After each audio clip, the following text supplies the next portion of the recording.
But anyway, with that being said, protection is going to be critical. The ability to protect what you have and to rebuild is going to be essential. I I watched that. I mentioned to you all maybe about a year ago. I wanted to understand my father's experience in Vietnam because Vietnam still affects him. He's still very upset about things that happened in Vietnam, horrible trauma he experienced. I watched a documentary about Vietnam, and for whatever reason, I have no idea. And I think some of this has been true since I was a baby. There's two types of things I can watch nonstop. When I was a baby, my mother said I would just watch football games. I would just watch it. She would put me in front of the TV, which, right, wonderful parenting, but she was a baby. She was 17. And I would watch football game. And I would just watch football for 6, 7 straight, 8 straight hours, right? Again, don't judge, but that's what it was. And the other thing I can watch is war documentaries. I am fascinated with I don't know where it comes from. Maybe in a previous life I was in a war. I have no idea. But I watched this Vietnam documentary probably 5 or 6 times. It was 12 hours long, and I just watch it, and every scene is just really interesting. And you talking about a kid with ADHD? I don't. My attention span is weird, and one of the things I remember in the documentary was they how stupid the war was. First off, I mean, just some of these wars these politicians declare are just manipulation of the American people. We know this.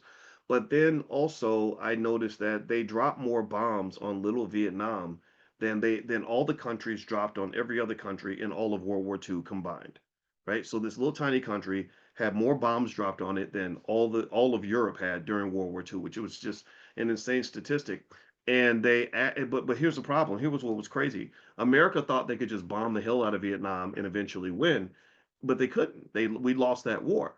Well, they asked them 30 years later, and they said, what? How did you do that? Like every time we drop bombs on you, we blow up a bridge, and then the bridge would come right back.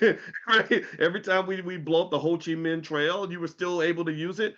And she said had a very simple saying. She said, "Well, we had saying in Vietnam that if they blow it up, we will rebuild. If they blow it up again, we will rebuild again." And that is a simple statement, but I thought that was so freaking powerful. What she's referring to is resilience. Resilience.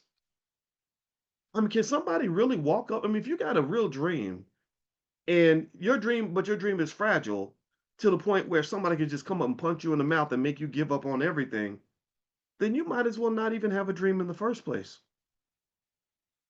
Investing isn't just about putting money towards something. Investing means emotionally investing in something that you believe.